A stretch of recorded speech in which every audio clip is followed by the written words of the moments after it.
It just clicked with me. I was like, ooh, this is some heavy stuff she is expressing with this album.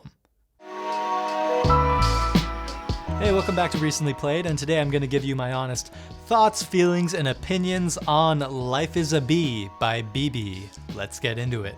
Okay, so I think I'll start off by saying that I like BIBI, and I've enjoyed pretty much everything that she's released this early into her career. I think she's a real original. I like her style. I like her videos. I think she's got a great sense of humor. Recently, I really liked Binu and Eat My Love, so I was very stoked about this album, to say the least. As is with any artist that hasn't released a whole lot of music but I really enjoy, I think my only complaint is that I want more from them. And here it is. Now we got Life is a Bee, which is her second mini album, EP, whatever you want to call it. So after my first playthrough, I can say that BIBI sounds great. Her vocal melodies and performances are totally on point. The production is banging and consistent throughout the whole thing. And I thought it was a pretty nice, smooth R&B, hip-hop influenced little album. It kind of reminded me of some Smino, Mick Jenkins, Saba kind of Chicago style hip-hop, which I'm a fan of. And yeah, I thought it was a pretty solid EP worth revisiting. But then, I think it was like the third time I listened to this album, it just clicked with me. I was like, ooh, this is some heavy stuff she is expressing with this album. I was listening to the first track, Life, and then I had a moment where I kind of stopped and I was like, wait a minute, she's describing what I would interpret as an abusive relationship. And then as I listened to this album more and more, I kind of got a sense of that raw, unfiltered emotion. I began to see how these songs must have come from a very dark and personal place. And then she dropped the video for Birthday Cake, and that just left me totally speechless.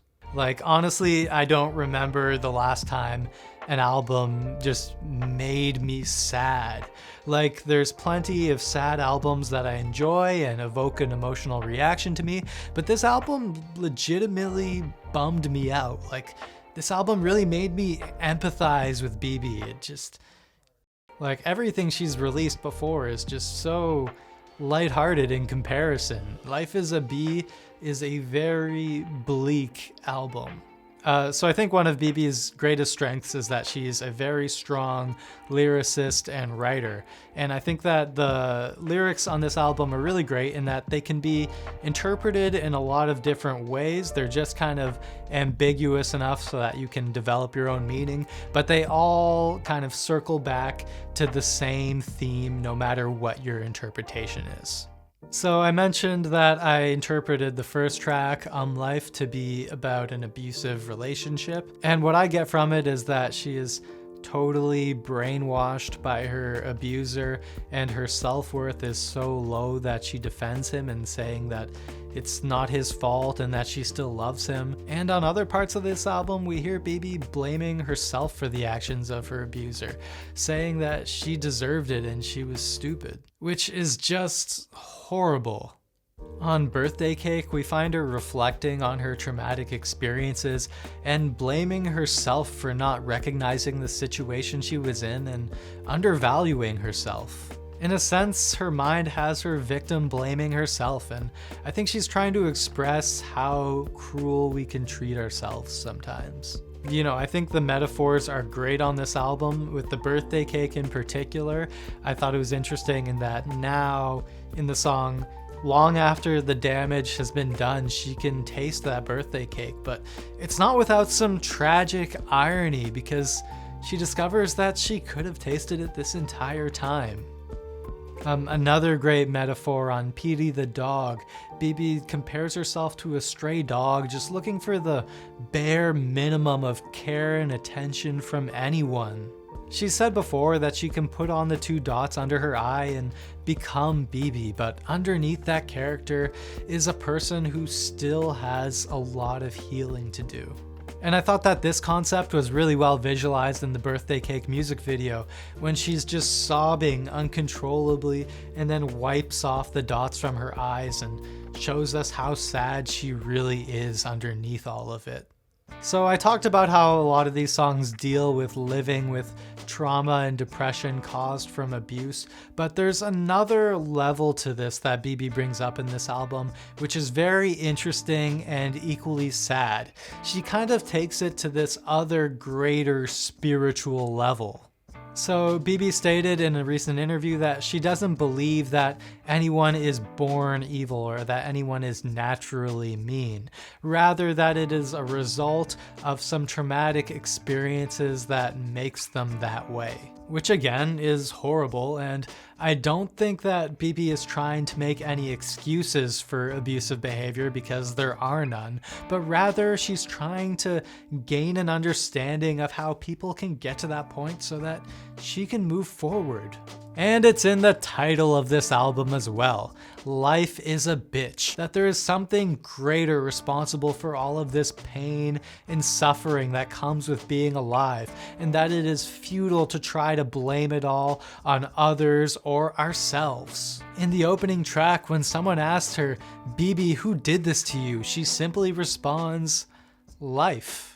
In the album's single, Bad, Sad, and Mad, she uses the metaphor of BDSM to express herself becoming submissive to the pain and suffering caused by life. And I think the theme of life bringing suffering upon us was really well captured in the music video for Life is a Bee, where she shows herself kneeling before her God, groveling and begging for mercy, and all she gets from her God is her telling her life is a bitch. That's it. And if there is any shining light or ray of hope at all in this very bleak and sad album, is that BIBI took all of that pain and suffering and she handled it by herself. And I do really love that strong, self-assured confidence that she projects in that last song. I think it's as positive of a note that you could hope an album like this would end on. And yeah, as I said before, BIBI just sounds great across the board on this album. Really memorable and catchy vocal melodies and performances, and just really consistent and strong production and songwriting. Every song is so concise, they just start and make the point that they need to make, and then the album moves on. The sound and vibe of this album is so consistent, and it just flows immaculately well from front to back. From what I've been reading and hearing, it seems that everyone's only complaint with this album, including me, is that it's just too short. And I get it, I wish it was longer also, but I do thoroughly enjoy everything that we do hear on its 12-minute runtime, and more importantly, I think that BIBI gets her point across in that time frame. And so after many playthroughs of this album, I've found myself less bothered by its runtime and more so just appreciating it for what it is. If someone's gonna give me a really concise and powerful 12 minutes, then I welcome it. And I think that this is a really significant and interesting album that is worth paying attention to. I don't really think that there's another artist who is in a comparable position to BIBI that is releasing work like this right now. And what I mean by that is that BIBI is someone who has a bit of that mainstream pop audience's attention. She's collaborated with people like JYP, and she's been on those big mainstream TV shows. You know, as an up-and-coming star with a lot of expectations and attention leading up to this EP, to release such a personal and honest album with no potential top 40 singles on it, that takes a lot of courage, and I think it's something we should recognize. I give Life is a Bee by BIBI a 9 out of 10. And there we go, that's all we got for today. I think this is a fantastic album worth checking out. I'm really looking forward to whatever BIBI puts out next. Don't forget to like and subscribe, and I'll catch you next time.